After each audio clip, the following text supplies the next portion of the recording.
Hi, everybody. We're here with Pat Moise, like noise, but with an M, Moise, tonight. And Pat is our resident expert on the occult and esoterica and secret societies. And he's spent 15 years reading and researching that stuff. And whenever I have a question about any of that stuff, Pat is always there. And if he doesn't know the answer, he knows what book it's in. So how are you doing tonight, Pat? I'm doing great. Thanks for having me on. Appreciate it. How are you doing, Tracy? Fantastic, Peter. All right. So when we were talking earlier today, we were talking about how the creation of money is kind of magical. And what most people don't really understand about money is that it is this kind of shared fantasy and that's been conjured into existence. And it turns out that there's quite a bit of history and kind of iconography, like on the U.S. $1 bill, involved with all this stuff. And the people that cast the spell on all of us had a specific mindset when they went ahead and did this stuff. And so, if you want to give us a little overview on how money was invented and why we do what we do with it. So you can go back very, very far and money, and you can get into, so we'll start kind of more around the time of the Knights Templars. We'll talk about where we see the fractional reserve banking system that we have today. This is the Crusades, right? So the Knights Templars were, formed as an order to sort of protect the pilgrims that were traveling to the Holy Land, essentially, right? That was sort of their charter. But they were also given other privileges. They were formed into their own priesthood, right, which had the power to forgive sins, and they also had the power to lend money with interest, which at this time in the world was a very significant thing to be able to do. They were essentially only accountable to the Pope.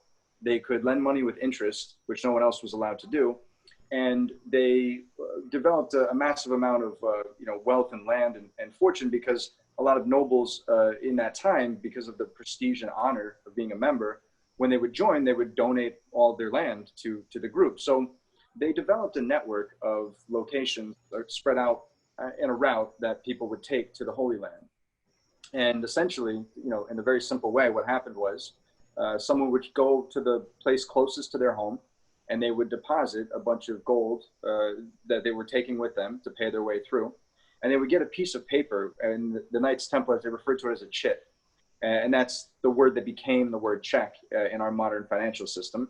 And on that chit, on that piece of paper, was a coded cipher that described, so that other Knights Templars would be able to recognize it, how much money that they had deposited. And they could go from place to place, and along the way, they could withdraw against this balance that they started with, this deposit that they started with. And they were able to update the cipher so that when they got back to where they began their journey, they could take whatever was left, and the Knights Templars would settle up across the locations. And so, go ahead. No, you go ahead. So over time, this developed a unique situation. You had a group of people that had the authority to lend money with interest, who were accumulating vast sums of gold reserve because they had the means to protect it.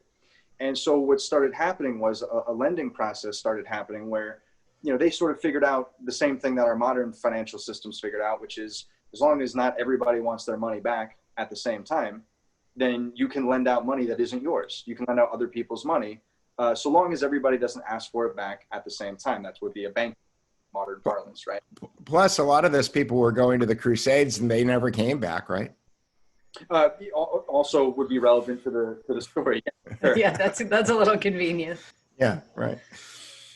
So this system we take for granted nowadays because it's just a run-of-the-mill thing that everybody's enmeshed within. But back then, the idea that you could literally create money out of nothing was something of a sort of magic that was seen as a type of magic. So there were all sorts of rumors that flew around about the Knights Templars. Some people were jealous. Some people couldn't fathom how they were making so much money because the idea of this system wasn't something they were familiar with. There were spies that were sent in to infiltrate. There were members who kind of backed out. There were rumors of, not just rumors, but documented evidence of sort of anti-Christian rituals that they had to do, sort of along the lines of an esoteric and an exoteric perspective on what they were doing. You know, outward facing, they were this upstanding Christian organization that was protecting the pilgrimage, you know, the pilgrims to the Holy Land. And on the inside, they were, you know, they were idol worshiping a demonic entity that they, you know, claimed was giving them power. And the history of that is kind of very interesting, but we'll go forward with the story in terms of, you know, I mean, to be fair though, I mean, a lot of the admonitions about their worship of things like Baphomet came under torture, right? They were tortured. Well, so there were two rounds of sort of disclosure of what was going on. The first round was done under torture. Yes, it was. But there were also spies that had infiltrated that were sort of sharing their stories that were lining up. But years later, there was another round of inquiry into them where there wasn't torture. And the same stories were brought forth, right? And there was a skull that was found. So what they said was they were worshiping skulls or a head. And the head represented an idol to them. And or John the Baptist, right? Well, yeah, so the original head was rumored to be John the Baptist. So this all goes back to the fact that they were near the Temple of Solomon. And so the speculation was, or some speculation was, that they had discovered some secret or some thread of mystical knowledge or some idol or some spiritual artifact, something that gave them, you know, spiritual power and gave them access to basically to channel a spiritual entity, to channel an entity from another realm or dimension or whatever you want to say. Whether this was a hallucination or a figment of their own subconsciouses or whatever, they believed in it very firmly. And their belief was enough to perpetuate their system of worship. So there were rituals like having to urinate on the cross, for example. I mean, we're talking like very devious things and worse than that, but we won't go into, but that were confirmed in multiple instances.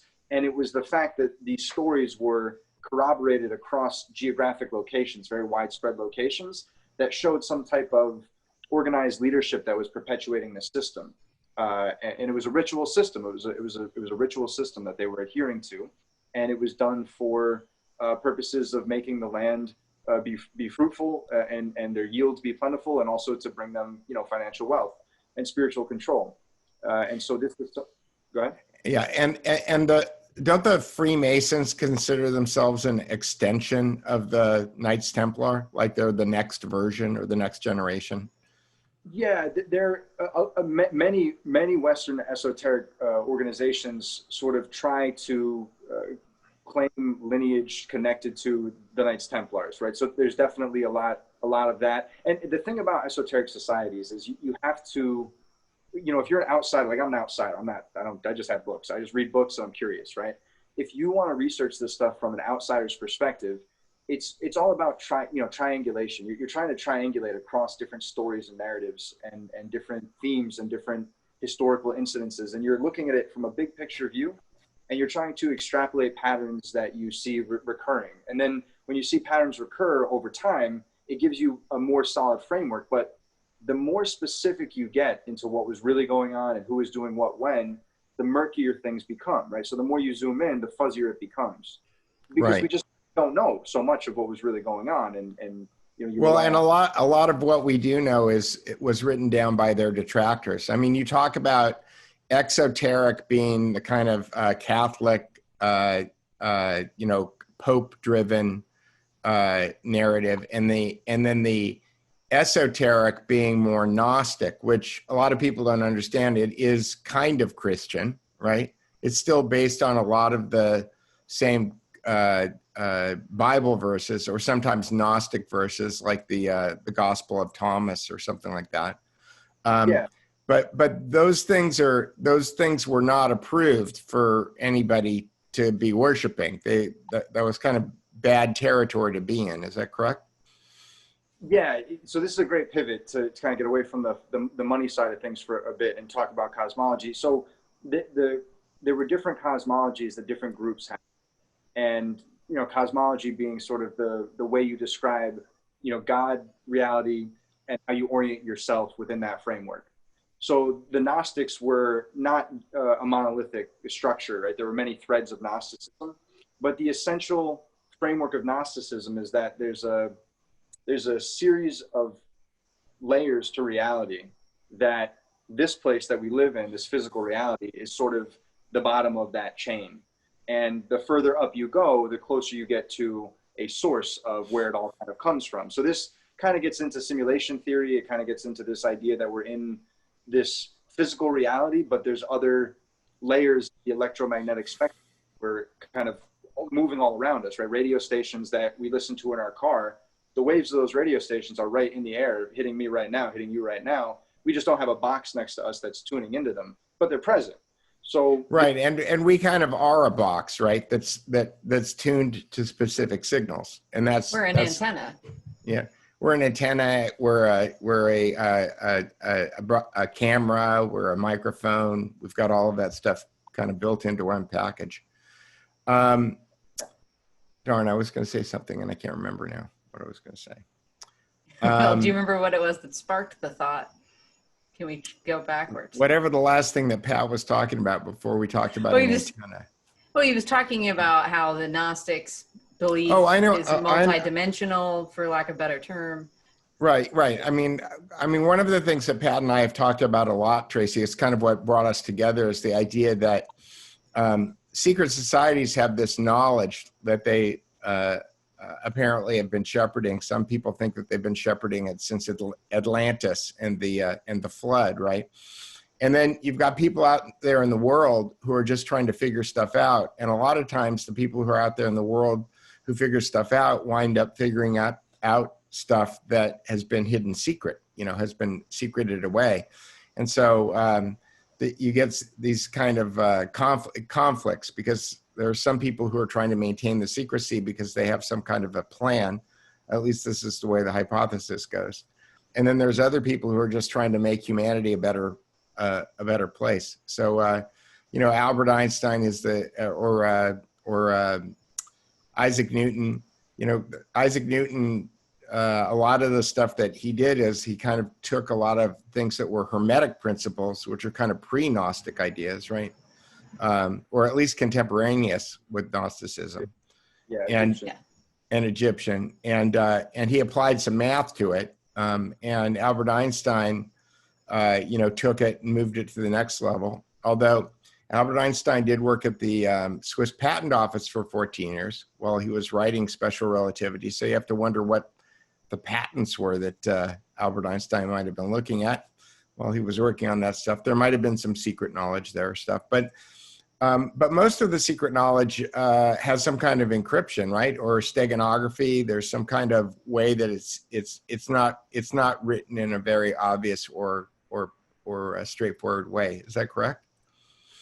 Yeah, so there's two main issues when you talk about threads of esoteric knowledge. And esoteric and occult, these words get bandied about, but essentially what we're saying here is there's knowledge that's not taught in high school and college. You don't learn it on your way up to become whatever you're going to become in your career. It's a specialized body of knowledge that you have to enter a certain in-group in order to access, and you're spoon-fed it in a very specific way. Yeah, and law and medicine are somewhat esoteric, right? Because there's specialized things that you need to know in order to practice them, right? Yeah, that's a great corollary, because I was going to say the first barrier to access is there's specialized vocabulary. So there's a lot of words. So I have books about different groups and philosophies and systems and all this kind of stuff, but they don't give you the meaning to the specialized language that they're using. So when you open it, it's like reading a different language. You have to spend a lot of time with these ideas, and you have to cross-reference, and it's a lot of triangulation. So the first issue is vocabulary, but the second issue is, at a certain level, the process of pursuing spiritual knowledge or esoteric knowledge or mystical threads of information, whatever you want to call it, the process requires the development of faculties that we possess, that everyone possesses, that no one is explained what they are. No one is taught how to access them. No one is taught that they're a part of their birthright as a human being. We talk about being a camera and a this and a that, and we are, but we're much more than that. We have access to multi-dimensional realms of data, of information, that the five senses of the body and of the physical being and the physical gray matter in the brain cannot process and cannot receive.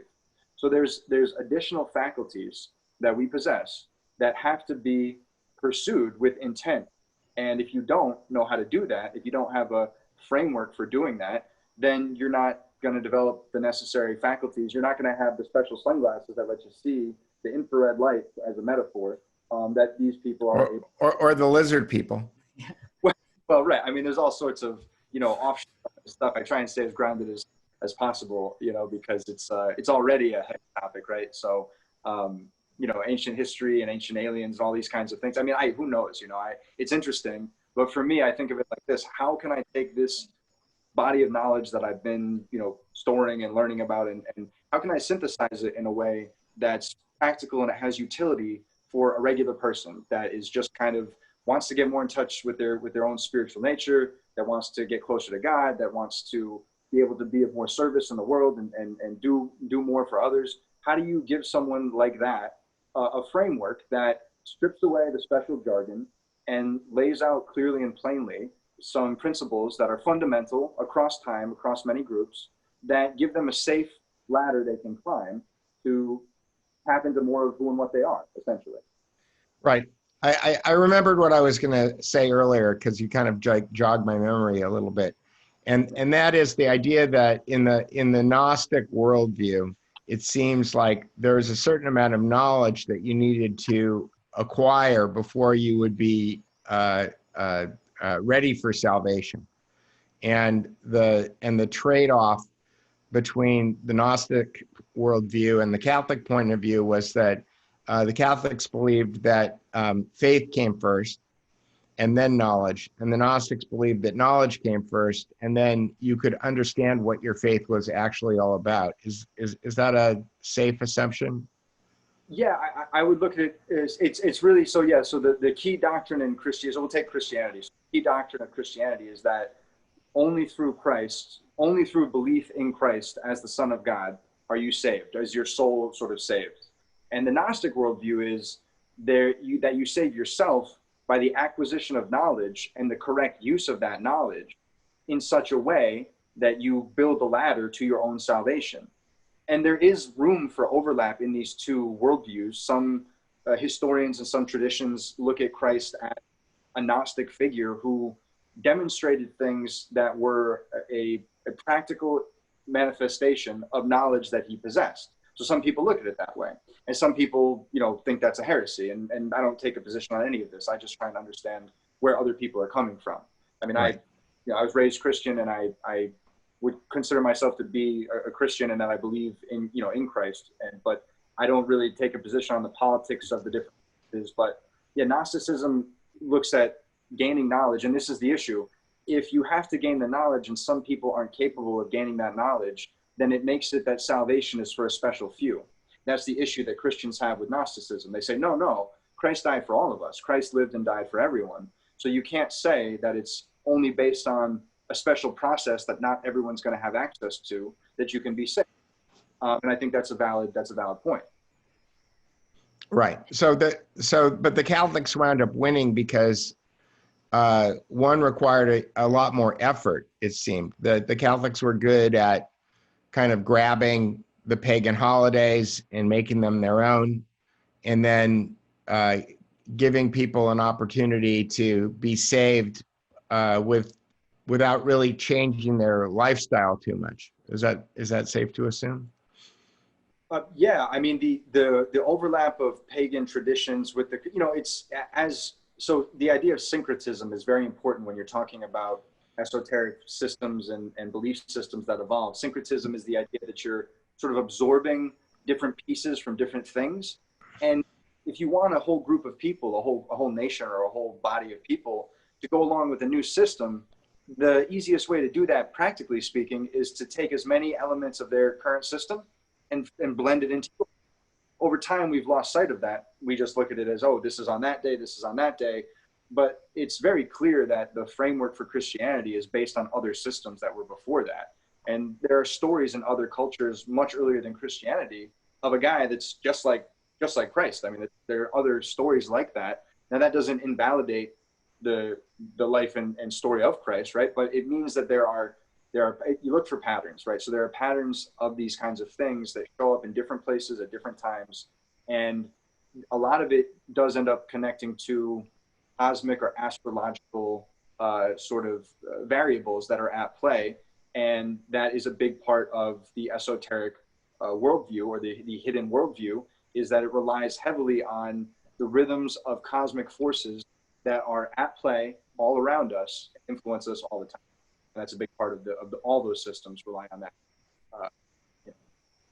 Yeah, I mean, you can look at the story of Christ or some of the other Mithra and all that as the story of the sun in the sky. And the dates that are chosen match up with specific solar events. Like Christmas comes, winter solstice. The sun rises and falls at the same point in the sky, and then all of a sudden it's born and starts moving again. And then Easter, you notice that it moves every year. And nobody seems to ask, why is it at a different time this year versus last year? And it has to do with where the sun is. Right. Well, and the what do they call it? The great year, the procession of The equinox. Is it procession of the equinox or procession of something? You're talking about the movement of the system around the center of the 26,000 year cycle. Right. Yeah. Exactly. Is it the procession of, what is it called, Pat? The procession of the zodiac, is it? The equinox procession of the. No, it's not the equinox. Yeah, I'm not exactly sure. I mean, a lot of this stuff is, I have the reason I have a great library is because when I know the idea, but then I say, oh, what is that exact word? What is that exact phrase? And I look it up, but I don't have my library with me here. I'm at my office. Yeah, but there's a couple of ways of looking at that also too that you and I have discussed, and that's the idea that there's the worldview that if you're born on a certain date under the influence of certain astrological or astronomical positions, that it's going to control the destiny of your life. There's other ways of looking at the same information and saying, well, there are people in the world who are managing events in the same way that managers have always managed events. But instead of looking at clocks and Julian calendars the way that we look at them, they're setting their timetable by the positions of stars and planets. Is it safe to assume that? Yeah, so Tracy, I want to put a pin in your idea about the sun and come back to that in the context of this. You hear people talk about a death cult a lot lately, right? It's like this whole thing, like, oh, there's like this death cult out there and they're all crazy, or, these people. And I want to just put a pin in that to come back to. But as far as what you're saying, Pete, about the planetary forces, a great way to think of it, and this is a really fundamental idea to all these esoteric systems. So this is a really important concept for people who want to get in the heads of people who are, operating in this way, is that, if you think of a dark room and you light a candle in it, the light from the candle emanates out in all directions and it fills the room. So you think of every body in space, and even every physical body, but we'll talk in terms of planets, as having the same effect. The entire cosmos is the room, and the planets are like different candles, and they're rippling, whatever's vibrating off of them is rippling out in all directions to fill the space. And so what you end up with is it's like a patchwork quilt of overlapping fields of vibration that are coming off of all of these planetary bodies.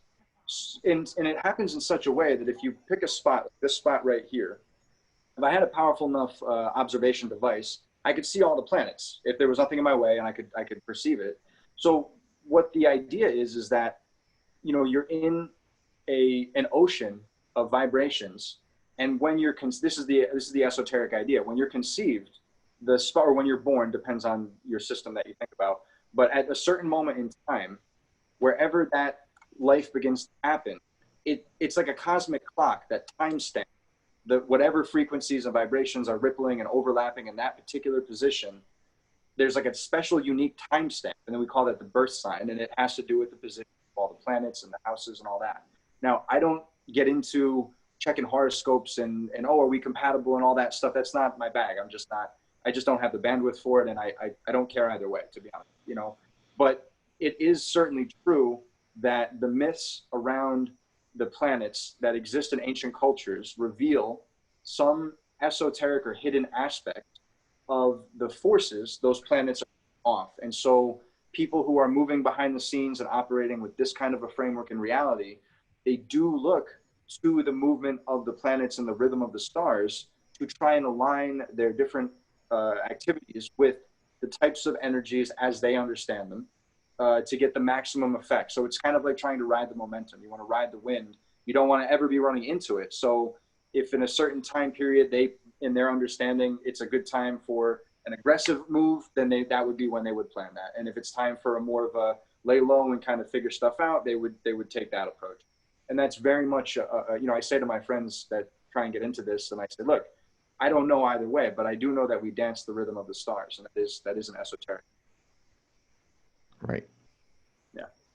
And if I can jump back to Tracy's comment about the sun, this is also a very important idea for people who want to understand the mindset of this group of people. You can call them, I don't even want to give them a name, it doesn't matter, but the way that people say they, and who is they? I mean, I don't know, there's probably many they, and there's all different branches of what they is, but the ultimate idea is this: there's a perception that people who are in a monotheistic system are symbolically worshiping the sun.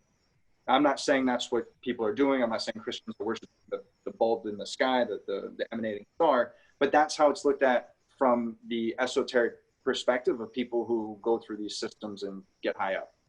And they look at it as we worship this sun, and their worldview, their perspective, and it's built into their cosmologies and their stories, is that sun that's giving off light can't exist if you don't have darkness first. So they kind of look at everyone as like juvenile idiots. That's how they think of it. They're like, oh, look at those stupid people worshiping that thing that's way down the chain. Because we know that darkness has to exist first. So ha ha ha, we worship the dark sun. And that's actually would be Saturn if you're talking about planetary forces. So we talk about Saturn and Satan and Saturn worship, and there's all kinds of threads on that. But the idea is they look to what they consider to be a higher power. And I think it's foolish because in my mind, they're laughing at a group of people and mocking them for worshiping some lesser force. And then they're worshiping this thing that I see as also a lesser force of God. So God's beyond all this stuff. God is well beyond all this stuff. It's like my faith is better than your faith. In a way. Yeah. But you're like, why Saturn? The sun is obviously more powerful than Saturn. You know, so I get it that it's, in mythology and all this stuff that Saturn came to the fore, but why is that instead of the sun? Yeah, so in the Gnostic cosmologies and their worldview, they think of the planets as layers of a prison or walls of a prison. So certain Gnostic threads, and you can, if you're listening to this and you're interested in this idea, you want to learn more, look up the cosmology of Ophite Gnosticism, so Ophite, and that's something that's rather dark, but the way they view it is all of these planetary bodies are like layers of the simulation, if you will, right? And they see Saturn as the outermost layer or the lowest layer of the operating system of our solar system, or however you want to frame it up. And that is the force that creates and enforces the mechanism of time. And so because it creates and regulates linear temporal time in that kind of a way, it also gives rise to the necessity of death and change and birth. So they see the idea of death as intrinsically connected to the idea of time, because only in time do things die. If you can transcend time, then you've transcended death, because you're in a space where you can be in a kind of it's a very chaotic state of constant being. There's never no being happening. It's always being. You're outside of that linear progression. So they view it in some ways as the ultimate force, active in reality, and in some ways that's a correct view. Not Saturn, but time. And in some ways they're trying to supplant it. They're trying to defeat that force, or they're trying to master it and harness it. And the idea of doing heinous things to young people, which is something that we hear a lot about, whether you follow certain conspiracies or you don't. It's certainly prevalent. It's becoming more prevalent nowadays that there's definitely some they out there, and they ain't doing good. They ain't doing good. And what they do is, like, it doesn't make sense to people. Like, A regular person who wakes up and puts their shoes on and goes to work and wants to provide for their family cannot fathom, even if you accept it's real, you cannot fathom what would lead someone down such a path that you would do these horrible things. Like, how could you be so evil? And the truth of it is that they're recreating a symbolic act of stopping time, of defeating time by cutting short the life force of someone who is very young. It has to do with the spiritual side of what that represents to them in terms of their cosmology. And it's very dark and it's very heinous and it's very nasty. But by understanding it, we become more empowered to combine it into a system of looking at the world holistically and say, well, that's a part of the world. Why are people doing this? There is a reason. It's not just, these aren't just people who are just, they're sick and they're evil. There's a lot of thought and intention that goes into all these aspects of this dark sort of bay that's out there. And this is a very big part of it. And I hate those people with everything in my body. And that's why I tried to understand who the hell they are and what they're up to. Yeah, I mean, if you look at the Gnostic path, even if you do find salvation, even if you do find Christ, the playground that you're in is, kind of by Christian or Catholic definition, all satanic, right? So you're making your way through this satanic wilderness in order to find your way to Christ or find your way to salvation. And a lot of Christians would argue, well, why waste your time, doing that when you are, why risk your immortal soul? Why not just ignore it? And, my answer to a friend of mine who asked me that question the other day is, well, I'm trying to figure it out, and, being able to maintain my humanity, and my Christian nature, while I'm looking at all this stuff may be challenging, but it certainly informs, my decision-making and my understanding, to your point, why all these people out there are doing what they're doing. Some people say, who cares? I say, I'd like to try to figure it out. Right. I mean, look at it like this. For 2,000 years, that's been the approach. And look at the world, right? So, in my worldview, I say there is a group of people, we have the agency to do something about it if only enough people understood the nature of what they're up to. And when you go into that that maze of mystery and mysticism, to try and understand it from a perspective of wanting to do something about it and be a positive force counter to it in the world, you are inevitably drawn into a personal spiritual journey, because you can't learn and understand these things without growing spiritually yourself. You have to upgrade yourself in order to upgrade your understanding of what's going on. And I'm a fan of mystical Christianity, where the idea of exploring your inner nature and understanding that you are have, energetic emission, you have chakra system. This is a thing that is a part of our anatomy. This is not some woo-woo nonsense thing. I mean, for thousands of years, all these cultures have talked about it. Our lack of understanding and our lack of a willingness as a people to explore these ideas and understand them in a way that makes them meaningful and personal, experiential way is sort of just a burying of the head. And it allows all these other people who don't have the scruples not to just run roughshod over the rest of us. That's how I see it. Did you have a question, Tracy? Well, I was just going to ask Pat, what was it that brought you into this investigation? That's now been, 15 years that you've spent studying this stuff? Yeah, well, I technically probably 17, but really it goes back to when I was really young. I'll do a snapshot version of it, so I won't give you a whole crazy long, story. But basically, when I was really young, I did martial arts, and so I would go to the dojo and I would train. I'm talking like 5 years old, and the first thing they taught you how to do was how to meditate, to clear your mind before you begin your practice. So at a very young age, I was developing a strong, skill set in meditation and being able to quiet my mind and explore my inner space and psychological space and all this stuff. And simultaneously, I was, raised in a very devout, Christian family. I was a lector and altar server for many years, and I had an unfortunate experience with a priest, which you know, unfortunately is not the exception, you know, for a lot of people, which caused a lot of trouble for me and took me a very long time to sort of deal with. I'm not trying to be euphemistic. It's just there's no need to get into the details. But at any rate, as I was going through this process and I'd go to church, I oftentimes would find myself meditating as I did in jiu-jitsu, right? And as I was meditating in church, it's kind of personal. Actually, I don't really know that I've told many people aside from a few friends of mine this, but you know, I used to stare at the cross and I would look at the crucified, you know, image of Jesus, and I would hear all these stories about this great guy who was so powerful and he's like the king of everything. He's like amazing, wow. And I look at this guy and I was like, what the hell is wrong with you people? Like as a kid, this is me as an adult, but I was like, what the hell is wrong with you people? Why are you showing this picture of him to me all the time? It's just like constantly you're traumatizing my little brain. And what are you doing? This is not what he was, who he was. You know, it was that he wrote. He died to rise. He didn't die to, you know, be on display like a cut up ham. You know what I mean? So anyways, I used to meditate and gripe about this to God or in my mind.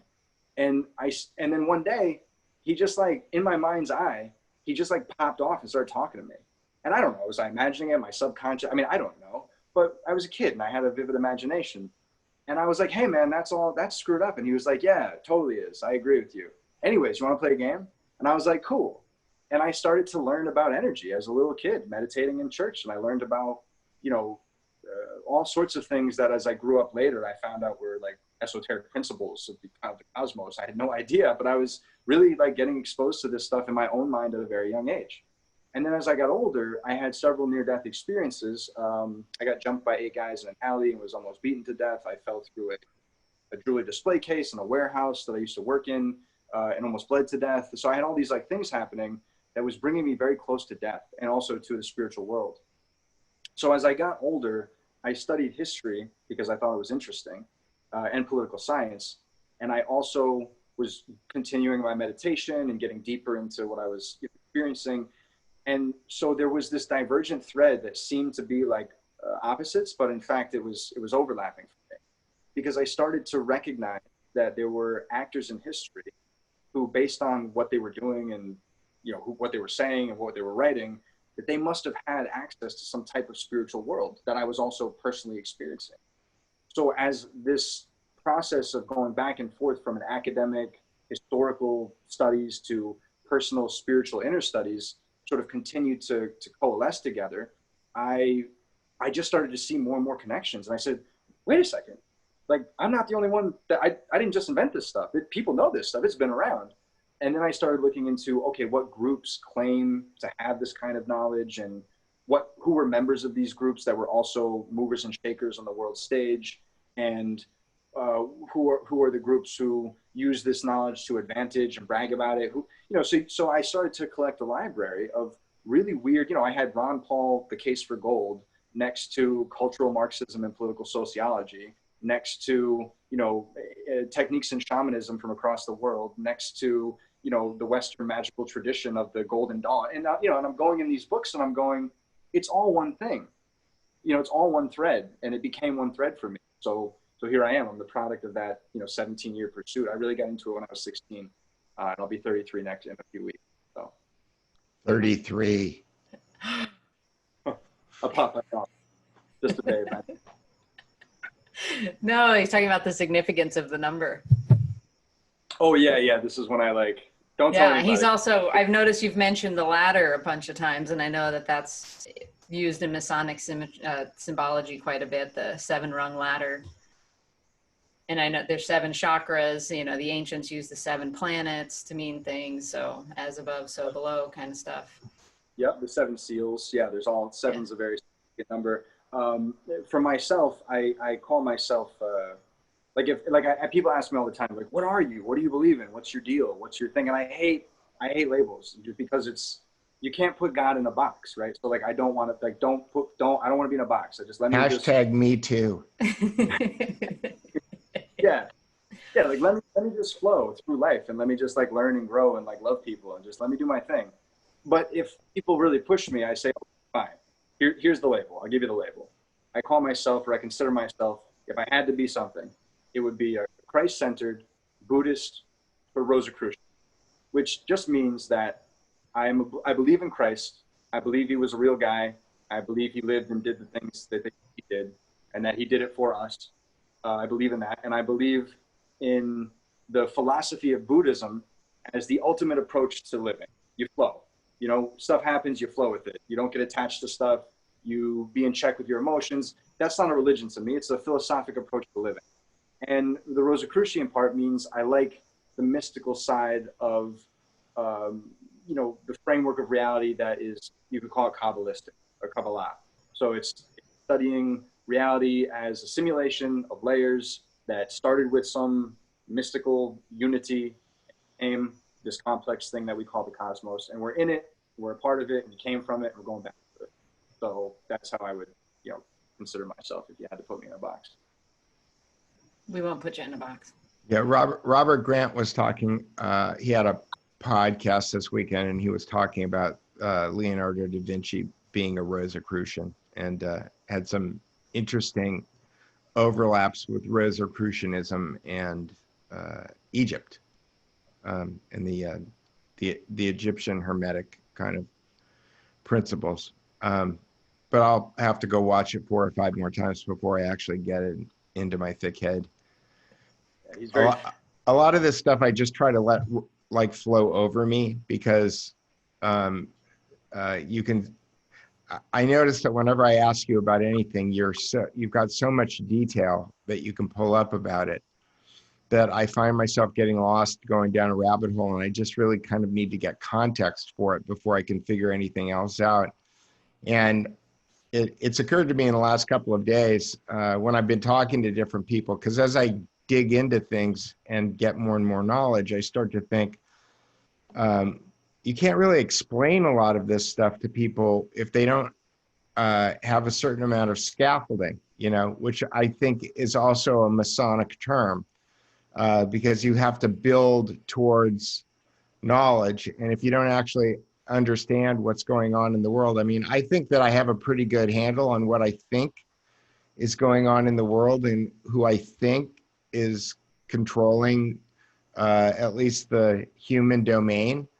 And a lot of those things are so outside the scope of most people to consider that I find myself just kind of holding back and not talking about that stuff unless people come to me and they tell me that they're ready and that's something that they want to know. Because if you try to, you know, clue people into, sorry about that. It's a slip. Not gonna. No cue. If you try to clue people into that stuff without their being ready for it, they'll either reject it or burn you at the stake or something. So it's probably better just to keep your mouth shut and let them live in their own bubbles, right? Time to wake them up. Yeah, I mean, it's like push them right into the ice bath. Well, That's if I don't wake them up, Fauci will, because Fauci seems to be the lightning rod for all of this stuff.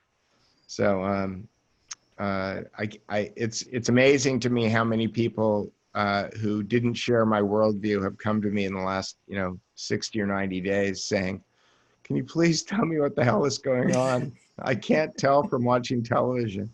Oh, it's so beautiful to see, right? I'm having the same experience. It's pretty good, yeah. I mean, that's part of the reason that Tracy and I started doing this stuff, is because we were having great conversations between ourselves. And, we noticed that we've been having these great conversations with people that we never knew before.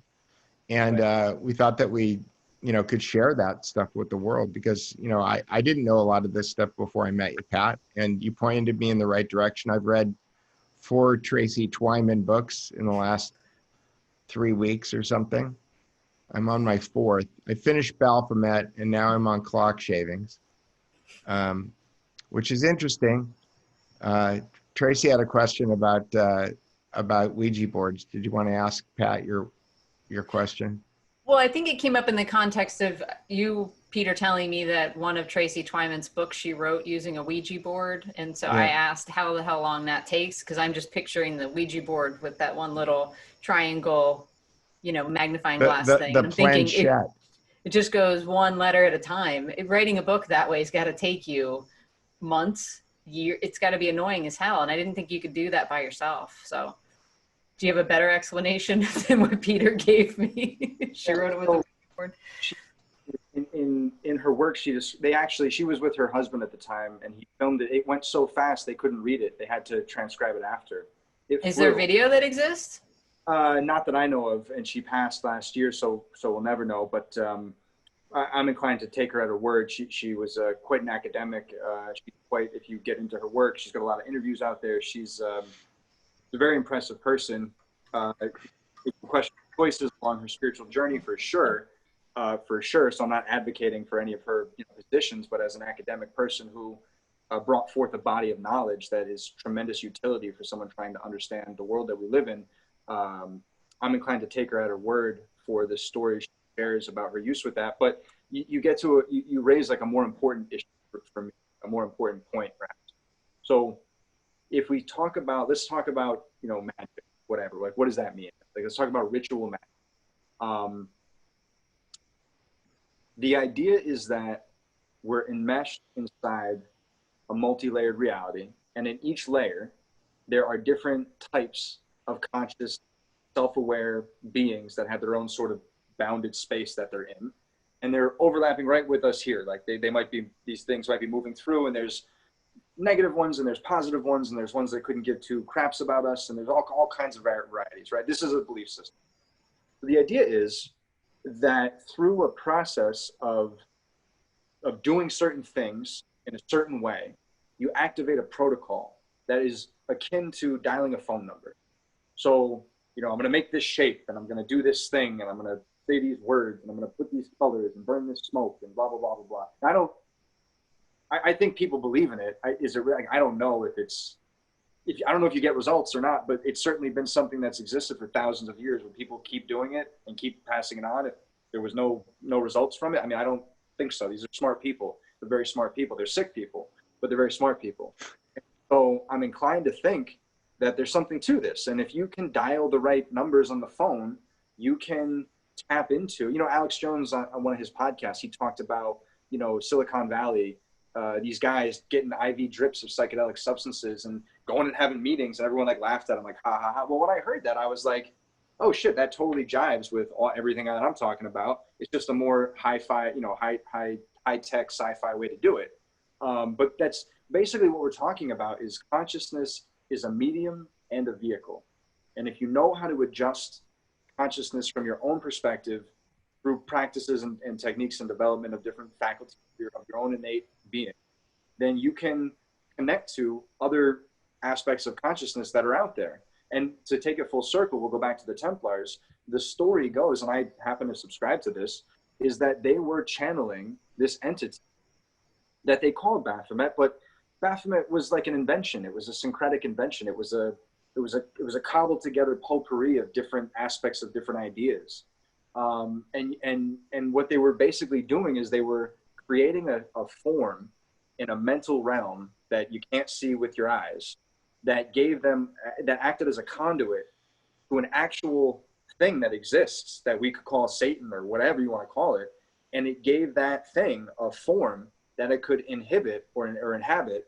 And in inhabiting this form that was built from the mind stuff that they were projecting out, it gave them a connection point. So depending on who you are, if you're watching this may sound totally, bad. This is totally crazy, but this is how it is. This is how it works. And if you want to understand how it can work that way, you've got to do like Peter said, you've got to build scaffolding. And that is scaffolding of a personal variety within yourself, of spiritual practices you develop. And it also is a scaffolding of knowledge in terms of things that have gone on in the world that most people aren't aware of. Yeah, and it's kind of hard to find what's the easy point of entry with everybody. And so to go to your point about this multiple dimensionality kind of thing, and it might sound crazy, but you hear people now openly talking about psychedelic experiences, especially ayahuasca and DMT, and they all kind of report seeing the same type of things. Right.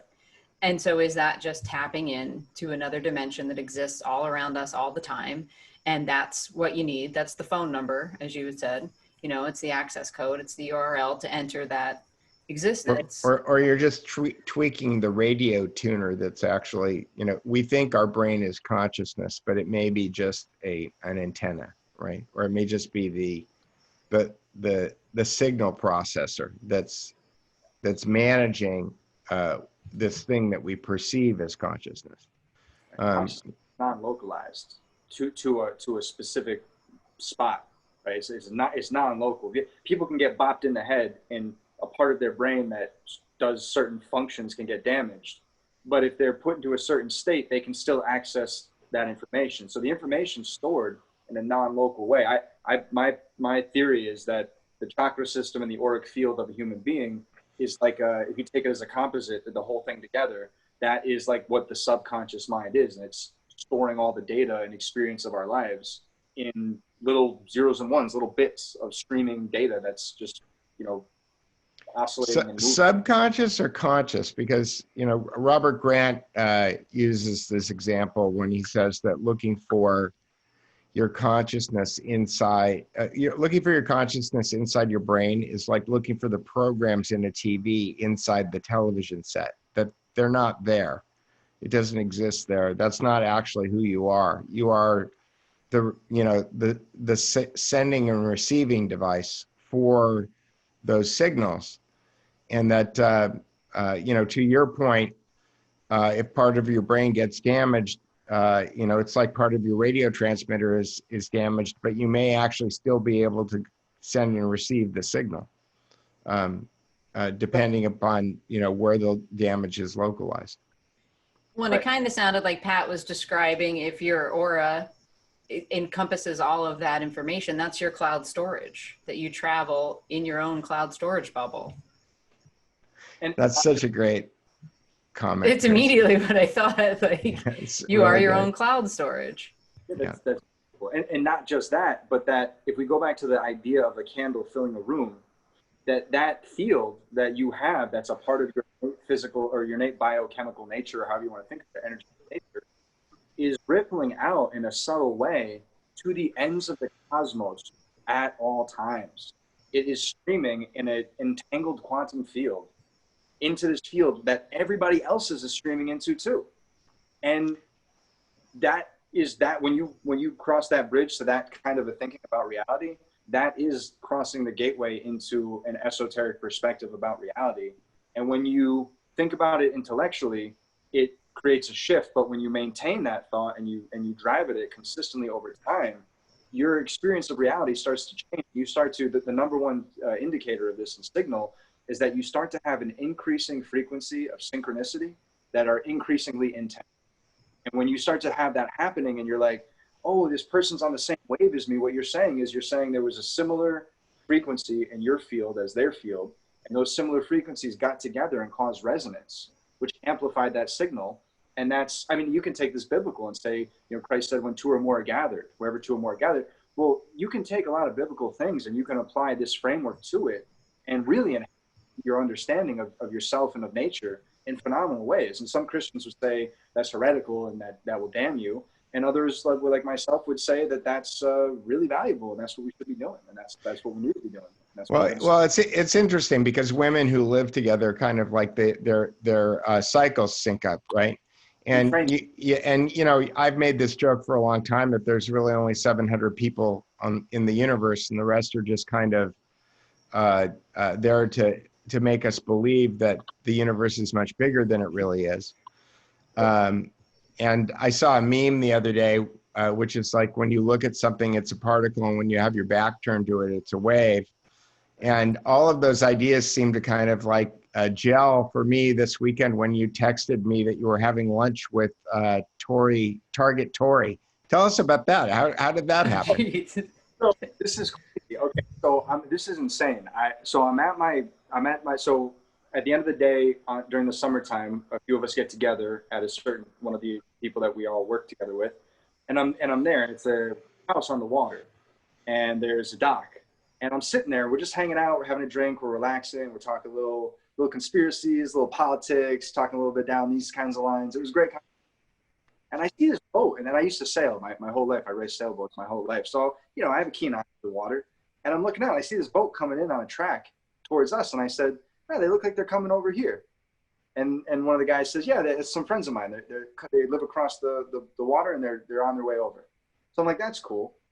So we get there. They get there. They arrive, and I have no idea who they are. I have no expectation of this at all. It's random Friday afternoon, and they get there, and hey, what's your name? Where you from? What do you do? And the girl who's there says to me, oh, well, I kind of became internet famous for a little while, and now I'm spinning that off into it's a beautiful thing. To meet her, great. She's got this whole pause. I forget the name of it, but she wants to encourage civil discourse, right? And she wants to cancel culture. So it's a beautiful thing that she's doing, and I respect her for it a lot. But so we're sitting there, and I said, "What are you internet famous for?" And she said, "Well, I used to work at Target," and I said, "Wait a sec, are you Target Tory? Are you that who you are?" And she's like, "Yeah." I saw her on a Jack Posobiec or whatever. I don't know how to say his name, but I saw her on a stream of someone that got tweeted out, and I tuned into it. Carpe Donctum, I think. Or was it Carpe Donctum? Okay, yeah. So I saw her on a live stream, with somebody like before. And I'm sitting here going, what a weird way for worlds to collide. Like, you just came on a powerboat to the dock where I'm having dinner with like 4 people, and you just walked up and you're like, oh, I'm the person you saw on your phone, months ago that kind of is known in your circle. So knowing what Pete did, Pete mentions the 700 people all the time. So of course I immediately messaged him. I said, you're not going to believe this, but I'm sitting here having dinner and having a drink with Target Tory right now, like, of all people. I didn't even know she was from here. I didn't even know she lived around here. So the whole thing was just so wild. You're in Rhode Island, right? Yeah, that's right. I live in Rhode Island. Yeah. Do you want to talk about the Newport Tower for a second? And then I don't know how long we've been going, but we could probably wrap this up in a few minutes if you guys want to. Yeah, that sounds great. And you should totally reach out to, so I'll talk a little bit about it, but you should totally reach out to Jim Egan. Yeah, so here's what's going on. I'm supposed to go to DC to help George Webb work on a film that we've been talking about for a couple of years now. And if I weren't schlepping hundreds of pounds of equipment with me, I probably would just pop on a plane and head up to Rhode Island and on my way. And if there's a way that I can figure out how to do that, I will. But it's just tough with the amount of baggage that I've got, literally the amount of baggage I've got. So we'll talk about it offline. I've got some problem solving ideas for you, Peter. Okay. All right. Yeah. Open invite anytime. Tracy, you're more than welcome to come and check out this tower. So this is another synchronicity. So I am doing this deep dive into Simmons' work, and I listening to all her interviews and trying to get an understanding of where she's coming from and her worldview. And I find this interview where she interviewed somebody else, and I'm like, oh, that's interesting. I haven't seen a lot of these. And it's this guy, Jim Egan. No idea who he is, but I'm like, screw it, let me watch it. So I turn it on. Well, he's from Rhode Island, and he runs a museum, and the museum is right across the street from a tower. And the tower is probably the most important building in the modern world. I mean, in a way, it's the most symbolic. I won't say important. I'll say it's the most symbolic building in the modern world. So this tower in Rhode Island history was believed to have been a windmill for a very long time. And the short story is Jim heard from somebody.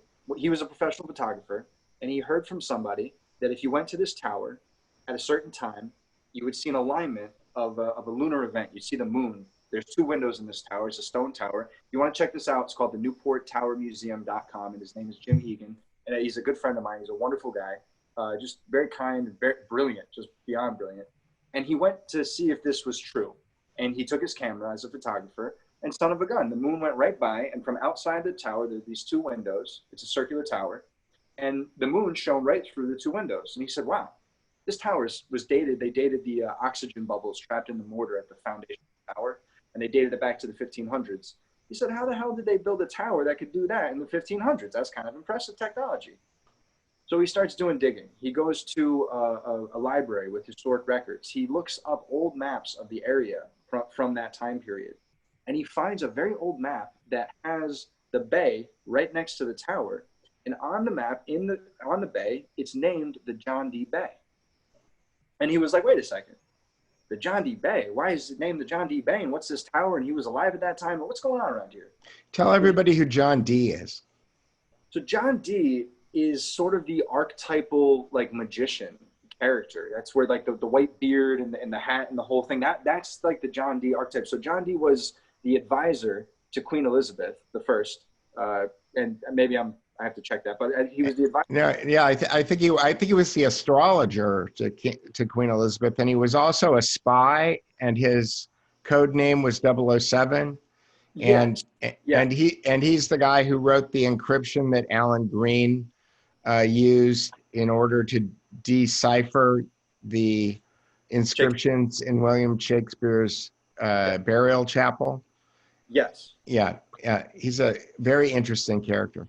John Dee was a polymath and an autodidact with a photographic memory and a thirst for knowledge. And at that time in the world, it was literally possible to have read everything that was written. So that bay is not called John Dee Bay in Rhode Island anymore? No longer, no. But at the museum, he's got, so Jim has written almost 30 books on this topic. And each time he made more discoveries, he's got it from a historical perspective, a cultural, social, you name it. It's just a wealth of knowledge. And his work is so important for people that are interested in the evolution of the modern world. I mean, John Dee coined the term the British Empire, and he wrote a legal justification for Queen Elizabeth to expand the empire based on Arthurian myth and legend. And the rule was you had to build a structure and defend it for a year and maintain control of it for a year, and then you could claim territory. So he designed this tower, and this tower is what's called a horologium. So it's a clock, and it's a calendar, and it's called a camera obscura, which means if you, oh, beautiful, Tracy, thank you so much. And that's with I think that's the spring equinox sun coming through the two holes that you were talking about. Correct. Jim probably took that picture, and his museum is, let me see, is it in frame? It's behind the camera, right across the street behind the camera is the museum. And so they called this a windmill, but in fact it's not. There's all theories about this being a Viking structure and a Masonic structure and all these things. Everybody wants to claim it, but I'll tell you what, he's got the lock on this story, and he has just done such a phenomenal job of bringing it to light and bringing it to life. And its significance just can't be understated, because it was meant to represent, it was meant to be a symbol of a philosophic empire based on principles of nature, math, philosophy, some of the esoteric stuff we're talking about, astrology. He wanted to incorporate the expansion of the British Empire in such a way that we would be governed by philosophic principles, right? And not by, some type of monarchy system. So he had this tremendous forward-thinking vision. And because he was an academic and very open-minded, later in his career, he got tangled up with another guy who they ended up doing like channeling of angels, and it got all kind of wacky.